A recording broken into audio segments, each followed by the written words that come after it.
to this afternoon's meeting. Social care, tackling poverty, service transformation. Any apologies for absence, please, Chair? Yeah, thank you, Chair. Apologies from Councillor Bridget Rowlands and Alison Anthony. Thank you.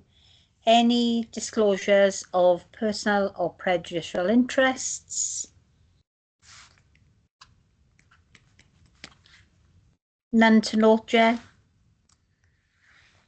Okay, thank you. And then we go on to item 3, which is the minutes, page 1 and page 2, please. Can I have a mover and a seconder, please? I can move that. There we are, and we've got a seconder, Myra or Patience. Thank you. And then we've got item 4, which is direct payments policy, quite a beefy policy. So I don't know who's here to move this. Simon? I can introduce, Chair, and then I've got Julie, Amy, and Richard. Around, we're all spread out around the room today. So yeah, just bringing this a new draft policy forwards today. Obviously, it covers both adults and child and family services. As you say, it's quite a beefy policy, but I think it's hopefully going to put us in a good footing for moving forward with how we expand and develop the direct payments. I'm not really prepared a lot to say, anything to say really. So, but it would be really good to have the committee's views on the draft policy, next steps, etc. Richard here might want to say a little bit more, as I put you on the spot now, or if you've got any questions, I think the officers are well placed to answer that. Thank you, Lou. Is it Richard? Thank you, Chair. Hi. Hi. Well, this policy simply sets out clearly in writing, for clarity, the direct payment process within Swansea for the benefit of our social work colleagues and for the benefit of the public. Happy to answer questions. Can I come in first? Sorry if there's anyone else indicating to speak. I think we've come a long way. And I think it's time to congratulate you as a team, because I can remember back in the very, very early days with the implementation of this policy, and it was quite daunting, for the service users, for the staff. So I think we've established ourselves quite well. Yes, a beefy policy, a lot of nighttime reading. But I'll open it to the floor and I'll come back. So is anyone with any observations or any questions for Richard, please? Yes, Chair, if I can. Yes, come in, Alan. Yeah, I did have a look at the document. It wasn't that beefy on this occasion. I mean, just 60 odd pages. That's good going, really. But I found there was lots of repetition in there to reinforce the document, the policy. The only thing that I thought about was how do we actually, although it does mention it in the document, how does the payment actually take place? I mean, I noticed, is it by bank transfer or cash or check, or? And how would that then be monitored? Thank you, Chair. Yes, Thank you, Alan. Thank you, Councillor. I can respond in relation to that. We currently contract a managed payroll service, Compass Disability Services, and if a direct payment recipient opts for a managed payroll service, that payroll service will make a bank transfer into their account in order to fund either personal assistant wages or purchases. Alternatively, if people are able to manage finances themselves, we contract with All Pay, which is effectively like a debit card system. We put money into that account, and clients can then make purchases with that card. For audit purposes, we audit via the social care, income and finance team, and every account is audited annually, and we have the ability to look at both the all pay accounts and the Compass accounts at all times to ensure compliance and oversight of public money. Yeah, brilliant. Thank you. Leslie, next, please. Yeah, thanks, Chair. A couple of comments rather than questions. Very pleased to see that as thorough as it looks, it's going to be reviewed every year. I think that's very important because it's all very well on the face of it. It looks good, but obviously it's always a case of how does it pan out, whether it works or not. But also very pleased to see, and I think it's very important to realise you've got a difference between children and adults, and the fact that you're also addressing what happens in that transition period. So I'm very pleased to see that as part of the policy. Thank you. Thank you, Leslie. Are there any more questions for Richard? Observations? Just a quick one from me, Richard. So if we were to award an individual a payment, and for whatever reason something wasn't quite right, whatever it might be, have we got the ability to claw back that money, or which way would we address that? Thank you, Chair. Yes, we do. At this moment in time, we term that as unspent direct payment funds, and we can recover that either from the all pay card or from the Compass payroll accounts. The money is held there until it is actually used for payment. Of course, if we've got a situation where someone fraudulently uses direct payment monies, that is picked up in audit, but obviously that's already spent, and that's a different matter then. That we in every single case we work. The direct payment team provides a wraparound service to people who draw upon care and support and receive direct payment. So in every single case, we work with the client to try and understand why there are difficulties in accounting and work to support them to meet their obligations of audit requirements. We've had very, very few issues to date, but we can react swiftly to address any misgivings.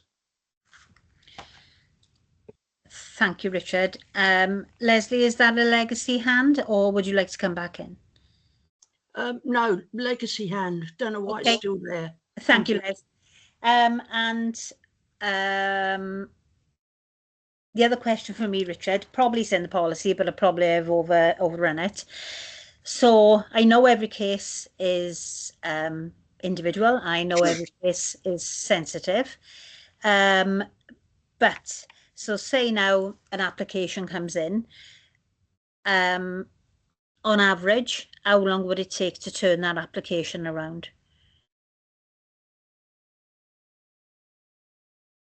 You're right, Chair. Every case is individual. We have the capacity within the direct payment team to deal with crisis issues and turn them around within a day. But there are a number of complexities that we have to consider. So, as everybody's probably aware, and forgive me if not, you can only access a direct payment via an assessment from a social work practitioner, and that is to mitigate unmet assessed need. So once the need is established by an assessment, then the client has the choice of having a direct payment or a traditional commission service. So the timeline for a direct payment is affected by a number of factors, not in any particular order, but it would be the duration of wait for an assessment.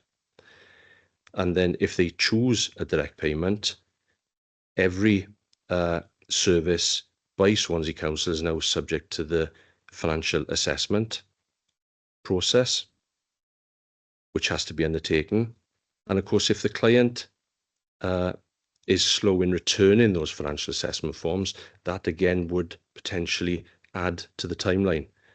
From my team's perspective, we allocate to an advisor for routine cases within 8 weeks. And the setup of a direct payment, again, could be immediate if the client chooses an agency. But if we don't go down the route of recruitment for a personal assistant, again, of which we will offer wraparound support, that's very difficult to quantify, because on occasions we do identify viable personal assistants, but the client themselves choose not to go with that personal assistant, and understandably so, because very often that personal assistant is taking on a role to care for a vulnerable or a person with vulnerabilities, who is obviously precious to perhaps the person arranging the care and support. So we can give an average timeline, and it's fair to say that a direct payment can comfortably be put in place within 4 months.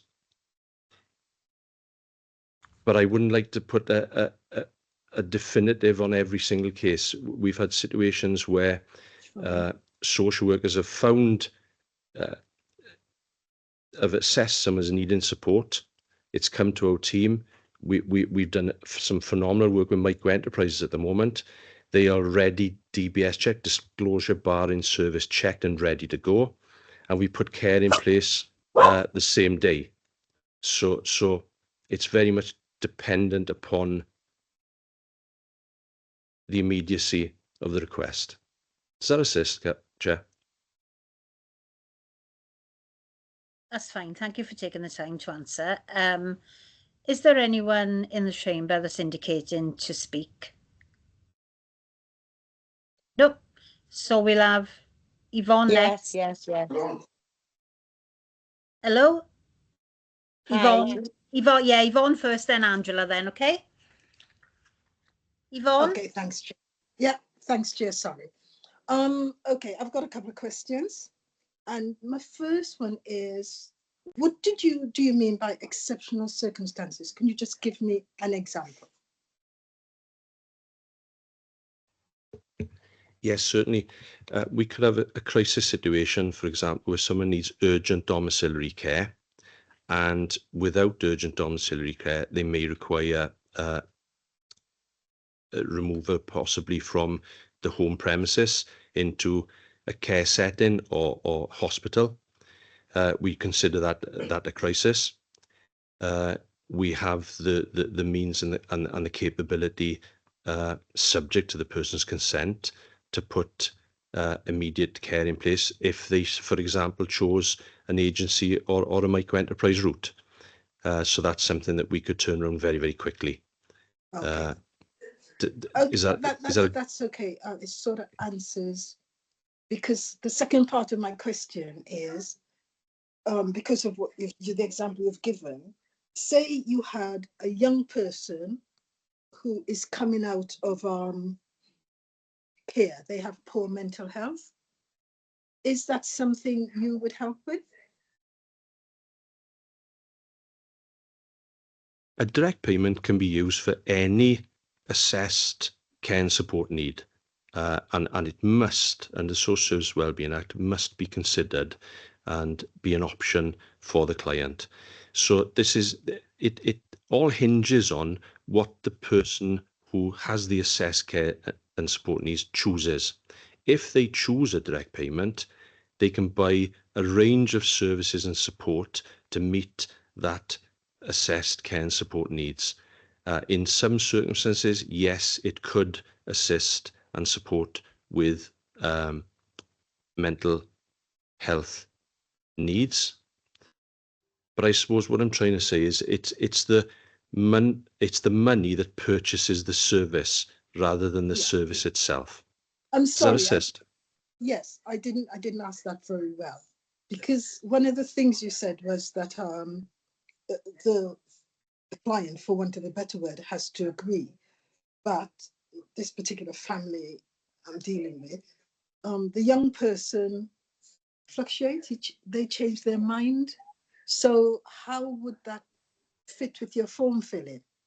And I don't particularly, I don't want to hog it all, sorry, Chair, but I was just wondering, when you said about the length of time it takes, if you have someone, whoever, someone that today they say, yes, I want Mary to do it, but then the next day or a week or so later, they change their mind. So the forms, but maybe that's something I'll check after. But you have answered my main question, is what did you mean by exceptional circumstances? So I'll just say thanks for now. Okay, thanks, Chair. Yvonne, can Thank I you, just say Councillor. one thing?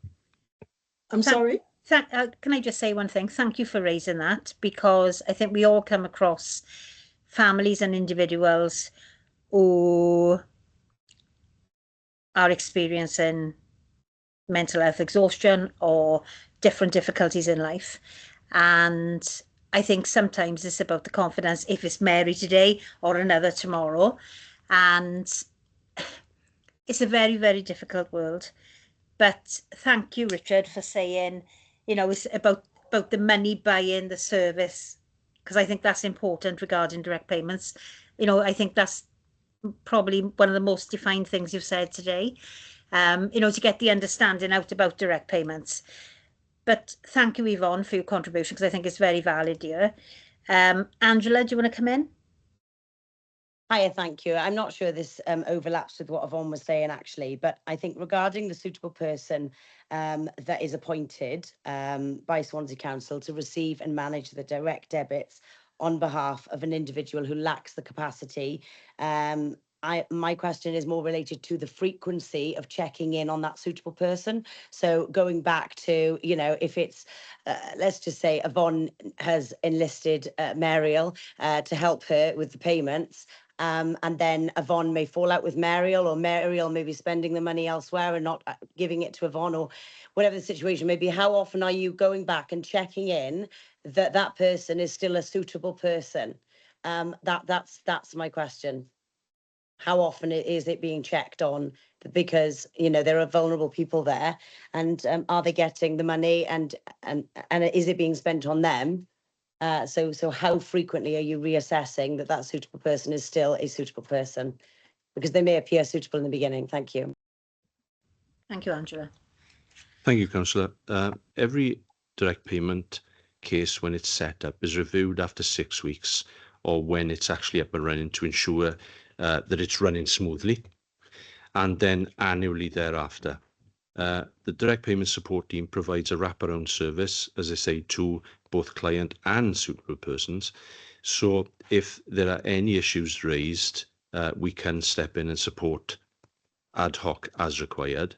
What I will say in relation to suitable persons, they're not, and forgive me, plucked from midair.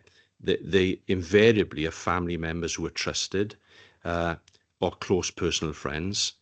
But I recognise your concerns and we do have oversight, because we've got financial oversight as well of the account in relation to you saying if there was illegitimate spend, we would pick that up.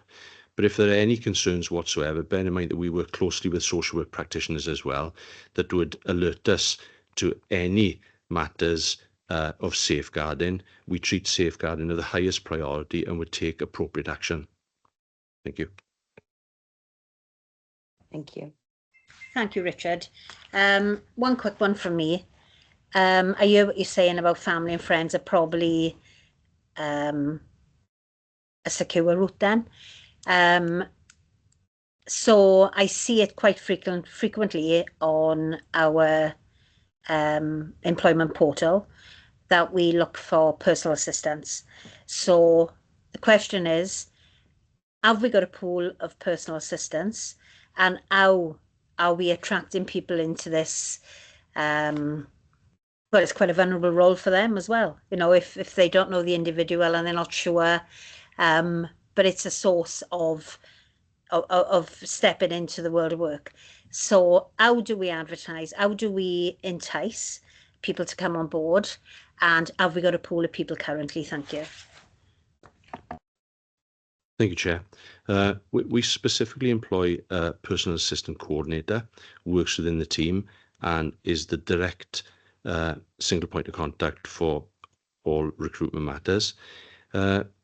We've actually led Wales in personal assistant recruitment over the last few years with our Recruit Local campaign, which we presented to the Association of Social Service Directors previously.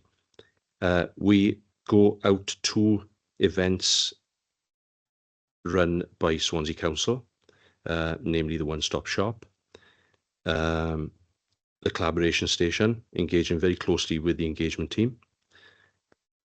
We link up with the job centre. We, as you know, advertise on our website. We also link in with area coordination to advertise there. So we've made huge strides in developing and supporting the social care workforce in Swansea. We've got 2 work streams within the team. One is personal assistant recruitment, which I've just mentioned, and the other is personal assistant training, where we've tied in with our training team, and all personal assistants now have access to our council online e-learning to upskill them. Personal assistants also get the benefit, again, of the wraparound service that my team provides, and we actively support with both advertising, the recruitment process itself, and the appointment process. My team conducts the start of the DBS process, the disclosure bar and service checks, and assists personal assistants around that. So at this moment in time, obviously the social care workforce nationally is in a difficult situation, but locally we seem to have bucked that trend, and that, combined with our work in developing micro enterprises, and that is developing small businesses to support local people, delivered by local people. We have a real vibrant place where people who receive a direct payment can choose from a menu of options, be it personal assistant or micro enterprise, to meet and mitigate their assessed care and support needs. So to expand upon that, most recently we had an event down in the Waterfront Museum celebrating the fact that we now deliver over 1,000 hours per week of support via micro enterprises. Over 800 of these hours are via a direct payment, and over 400 are self-funded, which feeds into the work of early help and prevention. So there's a lot of support out there and a lot of choice, which is important for people with assessed care and support needs. If that assists, Chair. Thank you for the clarity. I did have something else to ask you, it's gone now.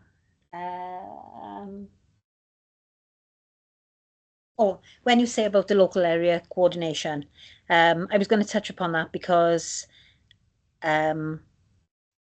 probably they are touching base with a load, numerous clients that maybe wouldn't have access to these services or to this service. So, it's quite positive for local area coordination because they are out there, they're out in the community, they are having referrals, I would say, from different sources then, and what the normal source would be.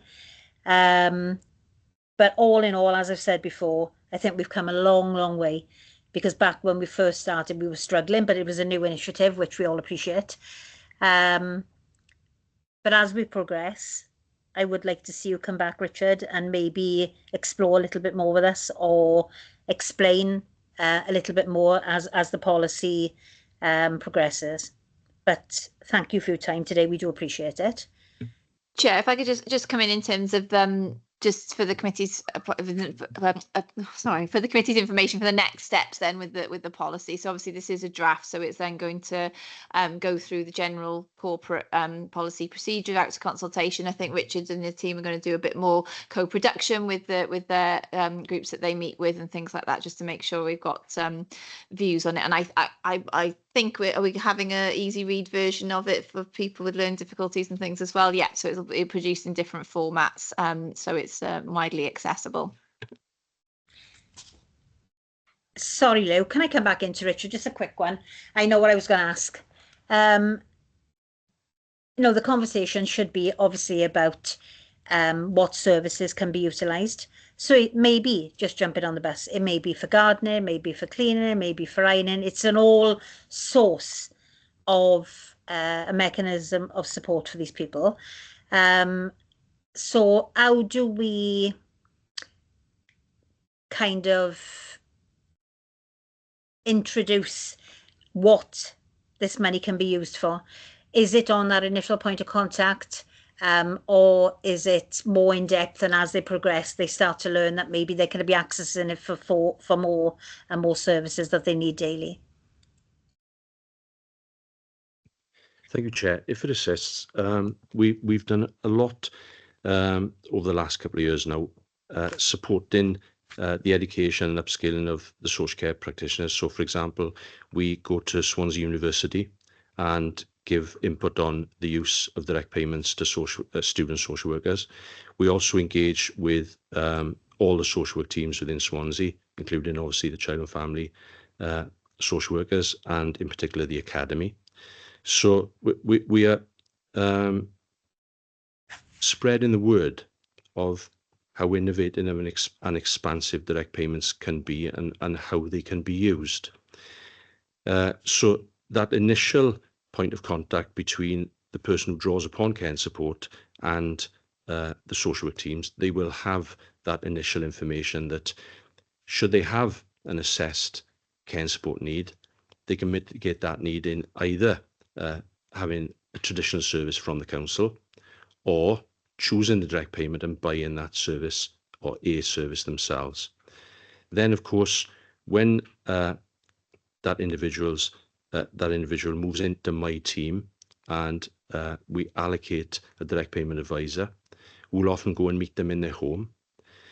The advisors are fully au fait with all of the possibilities of spend, and they work alongside the person who receives the direct payment and the family to see how they can best meet their outcomes with the direct payment that they receive.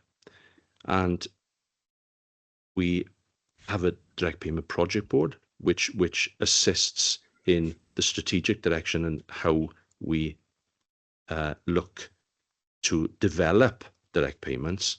So as you rightly said, it's relatively new within Swansea, but it's growing exceptionally well, and people now are understanding the flexibility, the autonomy, the voice, choice and control they have with having a direct payment. And my team assists with these choices and informing them. And I suppose what we must not forget is that people themselves are the experts in their own lives. They have an idea of how they aspire to meet their outcomes. And of course, we then shape the direct payment to support them to achieve their own goals. Does that assist, Chair? Yes, thank you. Thank you very much for that. And I appreciate you taking the time to, to explain and to clarify what's been asked here today.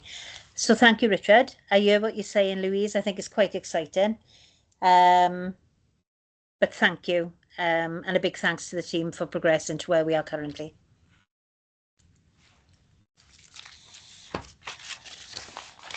And then we'll move on to item 5, Swansea Council volunteering policy development. I know this is one of Alison's. Sorry, I can't see around the chamber. So who's going to take this item, please? Good afternoon, Chair. It's Anthony Richards, Tackling Property Development Manager. I'll intro the report, just to say that I've got Tammy Evans, the Volunteer and Development Officer, with us today, and we've also got Julia Manser with us online from SCVS, who's been supporting us with this piece of work over the last year or so. So the report that you've got today, it is a for information report. It is updating the committee on this piece of work. You've seen a draft policy previously. There's been a lot of work happening over the last 12 months, and Tammy's going to give you some of the headlines on the work that's been happening.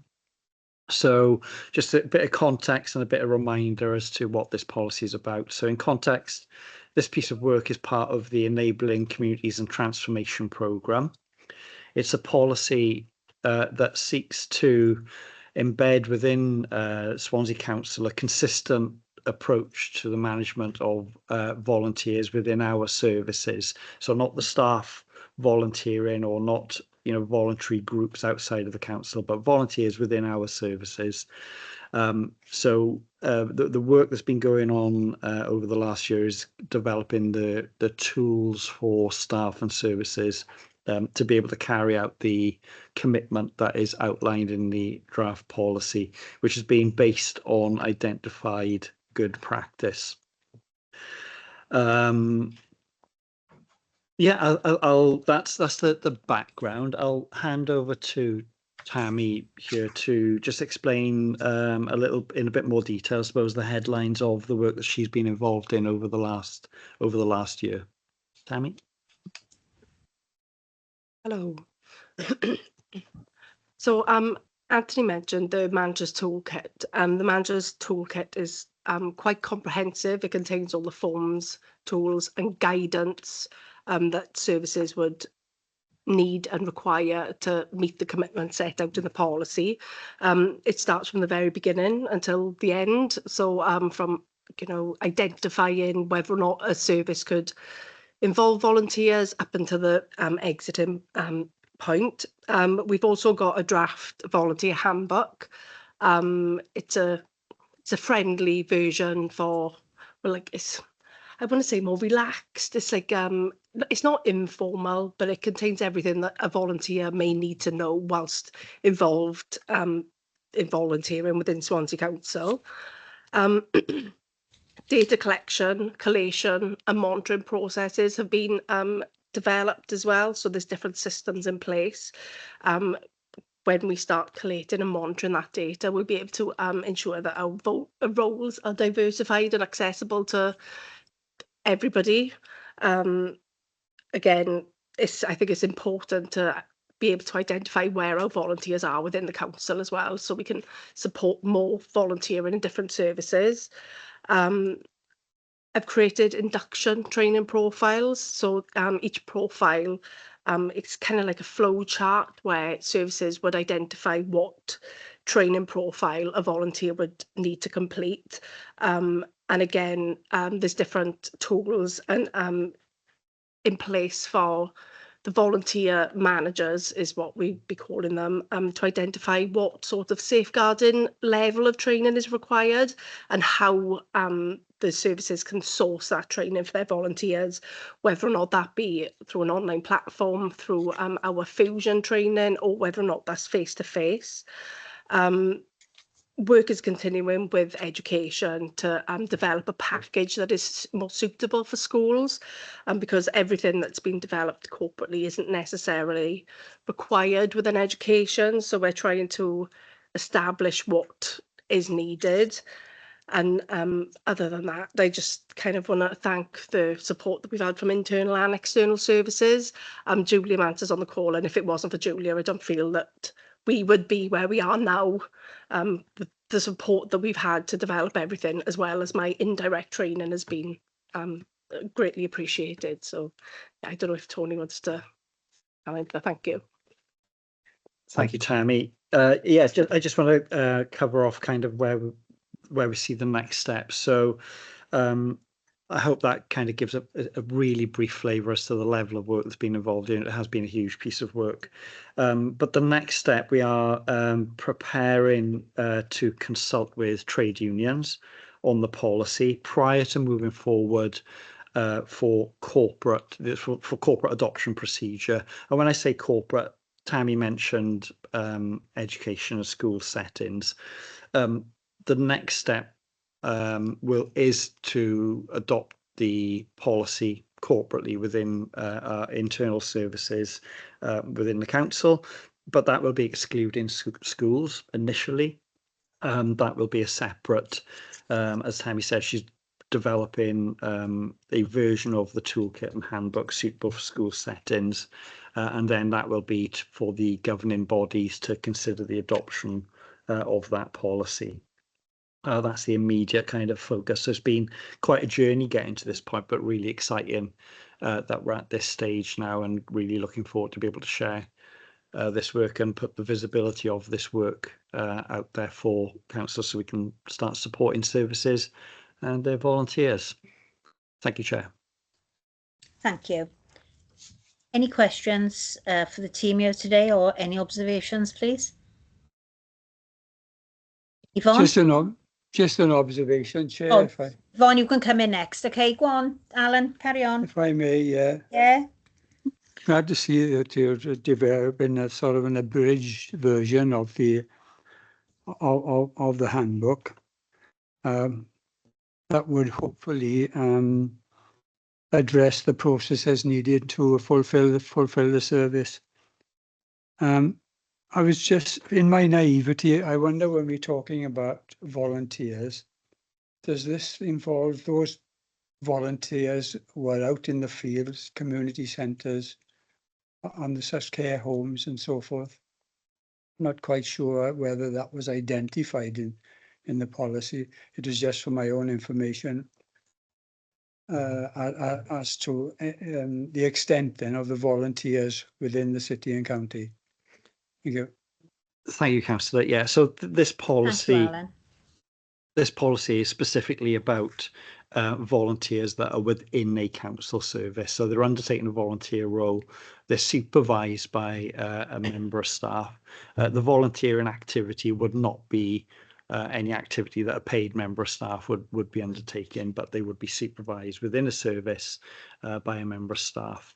Of course, we recognise that the role of volunteering in Swansea and wider is much bigger than just that. But this initial piece of work is about establishing consistent approaches to volunteer management across the authority in line with good practice. And I see this as a solid kind of step to kind of build on then and look at the council's role in how we work with and support volunteering in wider settings. I hope that answers the question. Yeah, thank you for that. Yes.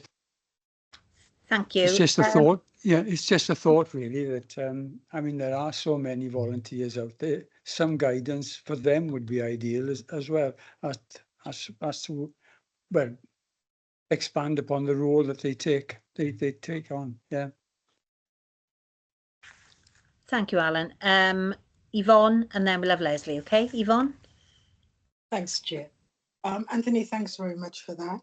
I was just wondering, the volunteering roles will be across the council, and does that involve, or will school, I know you say there's a, for want of a better word, reduced policy that's going to be out to the schools. Will young people be allowed to volunteer across the council? That's the first part of my question. Mm-hmm. Thank you for the question, Councillor. Great question. So, yeah, first of all, so council roles across council services, yeah, excluding school settings initially in terms of adoption. Schools then, the governing bodies will have the opportunity to consider adopting the policy as it stands for school settings, but it's the manager's toolkit, the forms that would be adopted to be more appropriate for school settings rather than corporate. So the adoption for both is two different routes, and we'll take two different timelines.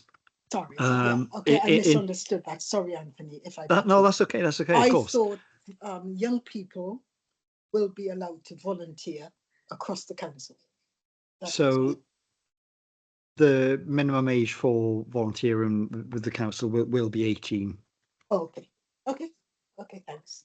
Then it negates the second part of my question. Okay. Thanks, Chair. I think actually, Chair, is it okay if Tammy adds some information to that?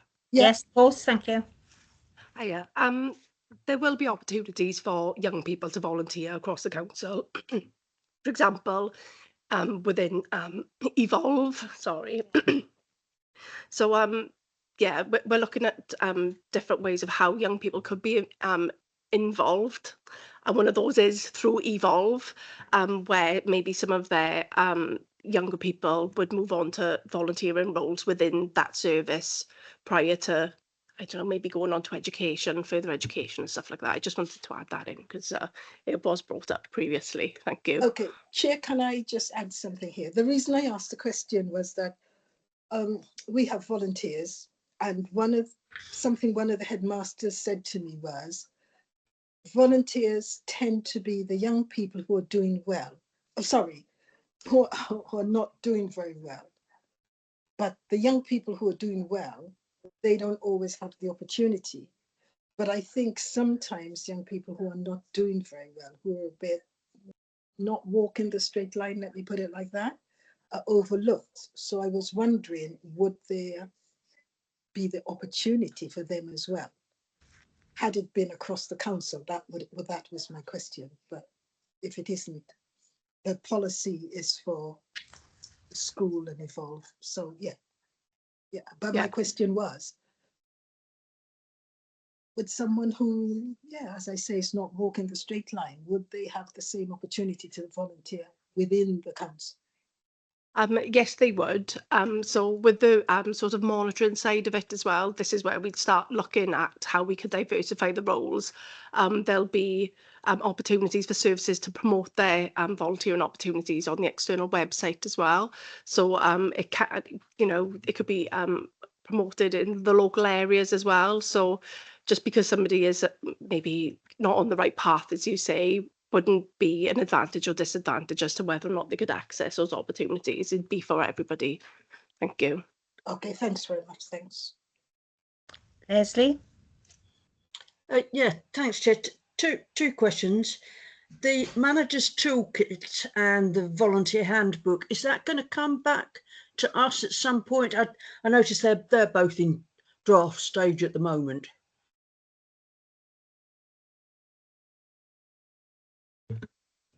Thank you for the question, Councillor. We didn't attach them to the. They are draft. They're still working documents, but they are pretty much ready to go. We didn't attach them with the policy. What the work in developing the toolkit and the handbook has informed the revision of the policy. So there have been minor amendments to the policy through the journey of developing the toolkit and the handbook to make sure that the language and the policy is in line with good practice and in line with how the policy will be, how the commitment of the policy will roll out across the council. If the committee would like to see these documents at a future meeting, and we'd be happy to bring them. They're very much kind of operational and about supporting services to deliver on the commitment of the policy, which we were seeing as the headline, the policy document itself. But if the committee are interested in seeing those documents, yes, please. Yeah, I would add, I think it just gives a bit more context to how the policy fits in. And not that I want to read the volunteers handbook from start to finish, but I want a feel of it. That's it. And as a volunteer myself, it might be quite useful for me to see it. I've got one other point under the section 5 roles and responsibilities. I'm wondering, it says these include, I'm being a bit of a pedant here, but are there any others? And if there are others, shouldn't they all be in here?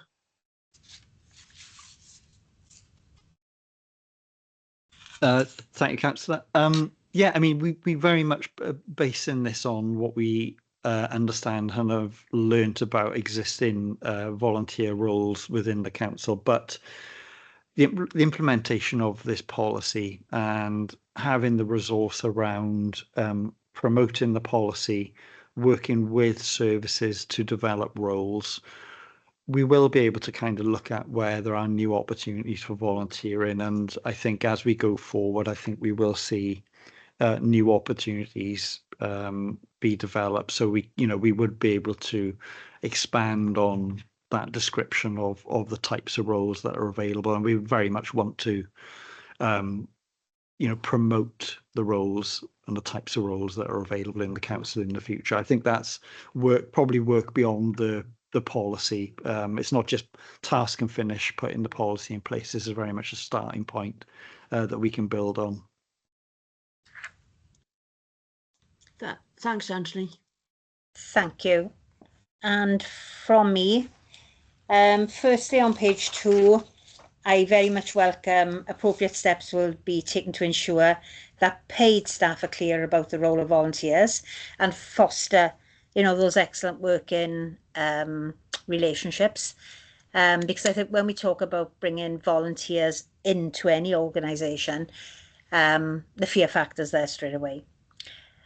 But, I would always say, if somebody can come in, if it's 2 hours, if it's 10 hours a week, probably they can bring something special to the table.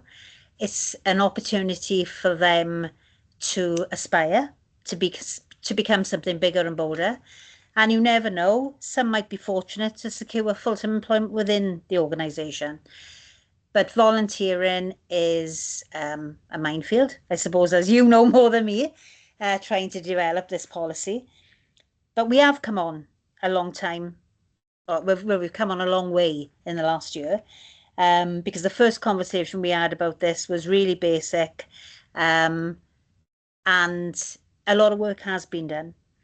But the only thing that worries me is on page 4, and it's just an observation, team, just to say the organisation hopes that volunteers will be reliable, honest, etc., etc. Hopes. I would say if you come into the organisation as a volunteer, that the policies and the processes are there to protect everyone, including the volunteers. So that word hope really worries me. But it's an observation, and I know it's only draft, and I know it's early days. But overall, it's giving people the confidence and the aspiration to step into a new world. For a lot of them, they're doing this work with no identity at all. So, well done, Swansea Council, well done. But we still got a long way to go. Thank you for the comments, Chair. There was a lot there to pick up on. And it's really important that part of this work in the introduction of the policy is about communicating and ensuring that staff across the council understand the differences between paid staff, volunteers, work experience and placements. These are all different terms that have different meanings, and we want to make sure that volunteering, we value volunteering, but we really want to promote the value that volunteering can bring to us, the organisation. But as you say, the volunteers themselves, wherever they are and whatever their aspirations may be, and to our communities as well. I can see that Julia's got her hand up, and I'm guessing that she's going to comment on the word hope there. So that was the word hope there. I'm sure Julia will add more context, but it's around the contractual obligation of a volunteer within an organisation. Because we have relied heavily on the expertise of SCVS, our colleagues there, Julia in particular, to develop this. So I'll let Julia make a comment further on that. Thanks. Okay, thank you. Leslie, is that a legacy hand? It was, but in fact, I do want to come on because now you've pointed out that word hope. I think there is a slight danger. The very first thing it says, be reliable and honest. Well, I certainly wouldn't want any volunteer not to be honest. So in that very first line, I would be equally worried as you are, Mandy, about that terminology. Having said that, I'm not quite sure what's the best alternative. I think expect is perhaps too much the other way, but I don't know. Anyway, Julie, I'd be interested to hear what you say. Thank you. Thank you, Leslie. Hiya, Julie. You're more than welcome. The floor is yours. Thank you, Chair, and always wonderful to be here in this space. And I'm not surprised that both of the councillors before me have picked out that. The word hope has been used incredibly intentionally. It's not a mistake. It's not a draft. The reason for that is there are best practice documents, one of them being the TUC agreement with WCVA, and also volunteer policy documents, for which I'm extremely familiar with, that want us to ensure that we do not breach employment law and use contractual language when talking about volunteers. So you're quite right, Councillor Walton, as I knew you would be. The word expect would be dangerous for us as an authority to use. And in fact, we can only hope. And that is language that is considered best practice by all organisations, whether they be hospitals and other public sector organisations like ourselves, or whether they be third sector organisations. There have been tribunals where volunteers have managed to take employment rights and therefore quite a lot of money out of organisations where documents have had slips in language, even to that extent where the word expect has been used. And solicitors who are very good at their jobs have been able to argue that perhaps there was rights needed to be afforded to people if there were expectations, contractual expectations of volunteers. And the hoping that people are reliable and honest is not a weakness. It is saying that this is something that we will assess. Your reliability and your honesty. It's something that we'll take you through in terms of your induction training and all documentation that we will use into all of the ones that appear in the manager's toolkit have got this incredible detail in them. And they will be able to, there are policies and procedures in place to allow the authority, if needed, to let a volunteer go if they don't meet these standards. So I just wanted to come in and say that you picked up an absolute, nobody else would have picked up that word, but it really, really is not a draft. I'm happy to talk to you at length, being a volunteer and geek. But I just wanted to say what a tremendous piece of work this has been. Swansea Council are outstanding now in their approach to volunteering, and I believe that these documents have got a enormous improvement for the safeguarding, particularly of people within our area, and of course the links to workforce development and that consistent approach. And I would like to say there's been a pleasure to work with you on this. So thanks very much for everything you've done. Thank you. Thank you, Julia, sorry. Very interesting, that four-letter word, hope. Probably put a bit of light because I am a trade union geek and it's a very worrying word for us. But under the concept of volunteering, I think I'm starting to understand why. But it's very, very interesting, as to what comes out of a policy, because I would say probably everybody volunteers, everybody gives 5 minutes here and there. Some people give, a lot of time to volunteering hours. So very, very interesting, but thanks for the clarification. Because it did worry me, and I will be honest with you, it did worry me. Because it's about the fit and proper and being the face of the local authority and it's for their protection as well. So, but thank you. And probably identifying the clarity around that word. So thank you, I appreciate that. Any more for the team questions or observations? Yeah, if I can Alan? share just a thought. I hope the weather improves. Let's start with that. But just following on from the concept of young volunteers, I'm sure many schools still operate the work experience scheme, and that's often in many disciplines.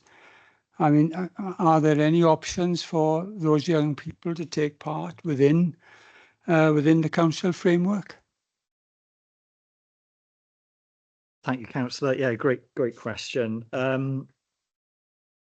As I said, I think that the introduction of this policy will put us in a position where we can look at opportunities for making the most of volunteering opportunities, what opportunities perhaps we might be able to create that don't exist, or making the most of volunteering opportunities that already exist for the benefit of the volunteers, communities, and for us as an organisation.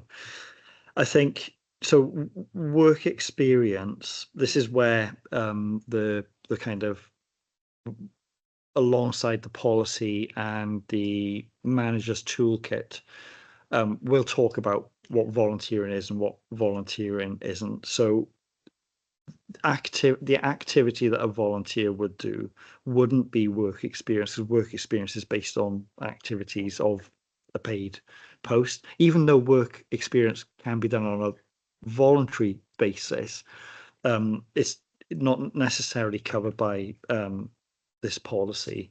But we would look to seek opportunities that allow these experiences for people. How can volunteering add that value and provide people of all ages with experiences that are going to benefit them in whichever way they're seeking to aspire. Yeah, thanks for that. Just one final, if I can. In your experience, have volunteers taken up permanent posts as a consequence of their suitability for that post? Thank you, Councillor. Yeah, I think I haven't got an example I could give you here today, but certainly, when candidates for posts within the council have got experience of volunteering within kind of relevant, have relevant experience of being in those environments and having that knowledge. Certainly, I'm sure there are examples where that is taken into consideration. And I'm sure that there probably are people who have secured. I haven't got any data available to really confirm or deny, I'm afraid. Thanks, Councillor. Thanks, Nancy. I can give you a bit of an insight of just because I've been around for quite a long time, of how volunteers have ended up in paid employment, and it kind of picks up on the conversation around young people. And as Tammy was saying about working with Evolve and Paul in terms of young people in youth clubs. So young people have traditionally been to the youth club, then they volunteer and they like to help out in the youth club when they do the tuck and things like that. And we run a lot of posts for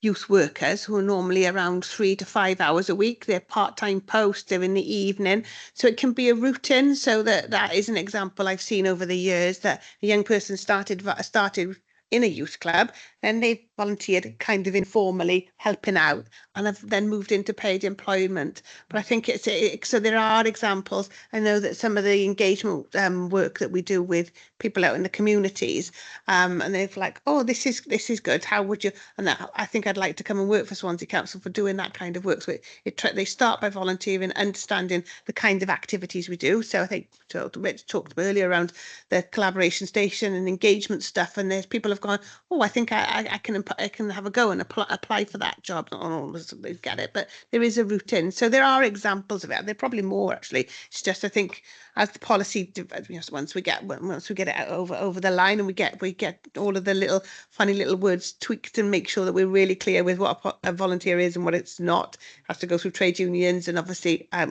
legal, finance, make sure that that's and we launch the policy with a toolkit and a handbook. I think those things can be sort of real life examples, and then how you start to monitor that, I guess, and listening to the conversation today, thinking probably how we put something on the policy that says we'll review in a 12 months time because it is new, but just to sort of reiterate, and I need to reiterate my thanks for the team for pulling this together. I feel like a fraud. I've literally just walked into the meeting and haven't had, because we've had a bit of a move around, although that I know that this has been in development for a number of years to try and get this over the line. So really grateful for everyone's work on it, and it's really good to see it. But I think we've got more things to tease out as we get over the line. Thanks. I was just thinking, I mean, they learn the skills, they could become ideal employees.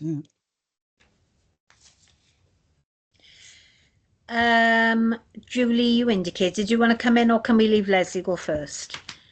Please let Councillor go first, but I'm happy to come back in. Leslie? Just a quick one back, just on the hope word again.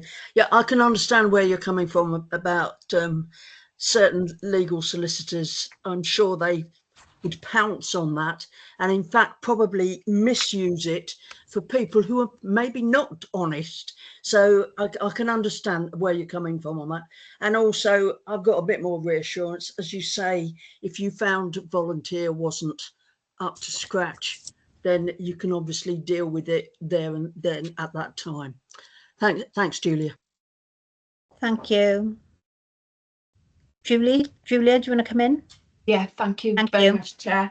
I just wanted to say that the whole of this volunteer policy is based on the Welsh Government volunteer policy definition of what a volunteer is, and that has three aspects: that people don't get financial gain, that they're not coerced, they're not being made to do it, and that it's got a benefit to the community.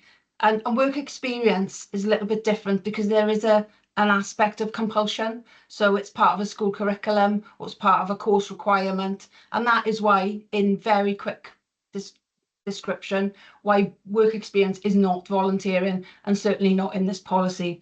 But this policy has had a lot of I's dotted and a lot of T's crossed, and myself and HR have been through this, and Tammy has written many drafts to be able to ensure that we were happy.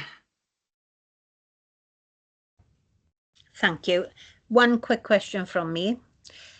Talking about numbers, so once we're established and we're up and running, are we looking at a cap on the volume of volunteers within the organisation? So if we're looking over a year or a 5-year plan, a guesstimate of, if we can, of how many that we would be able to manage efficiently then? Thank you, Chair. Great question. So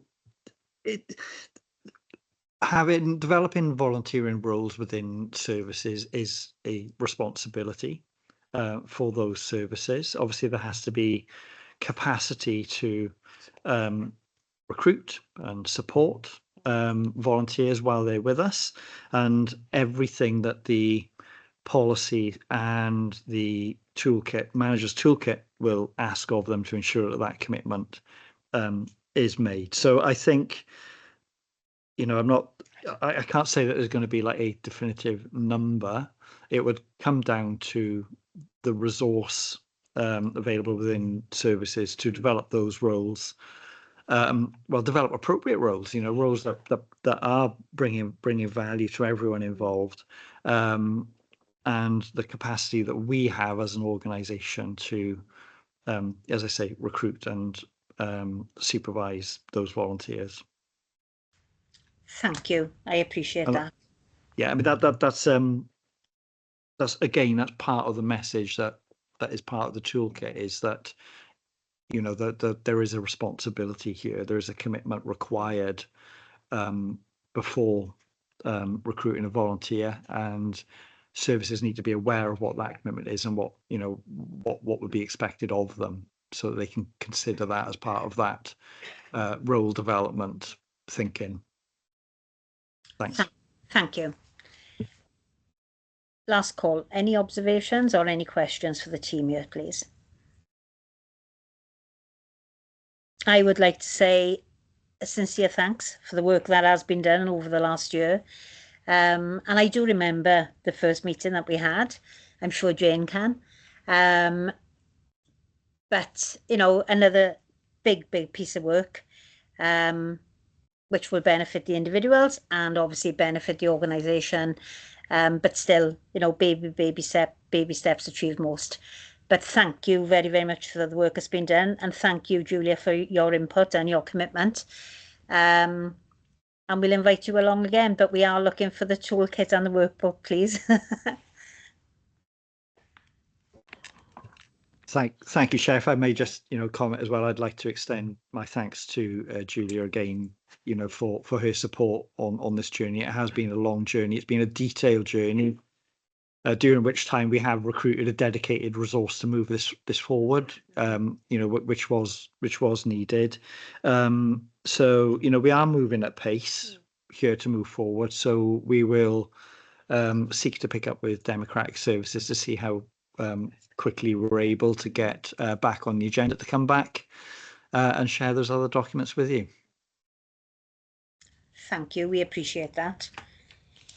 So thank you for your time. And then we're on to item 6, which is the work plan. So today, 21st of July, draft direct payment policy and Swansea Council volunteering. The 8th of September is the next meeting, and early help model and when I'm ready. Then we go on to 13th of October, foster care support, digital inclusion and tackling poverty strategy. So we got a massive workload for the next year. You know, some quite emotional and quite emotive agenda items, but we're all here to do what we can do to achieve for the best of the citizens of Swansea and the staff that are gainfully employed by us. So I will close the meeting. It's 17:07. So, sorry, Chair. Can I? Sorry, it's Jane. So can I just come in with one observation in terms of the work plan? I don't know if it's appropriate, but thinking about what we were just talking about the volunteering policy and the toolkit and handbook. And I know that on the 13th of October, we are on the agenda for tackling poverty and digital exclusion. I don't know, I haven't checked with a cabinet member and yourselves, is there would be a potential we could move those around and come back on the 13th with the finalised volunteering policy, the handbook and the toolkit, and move the tackling poverty strategy a bit later on in the year, so maybe the November or January, if that was okay with the committee. I think you'll have to have a word with the cabinet member, obviously. Yeah.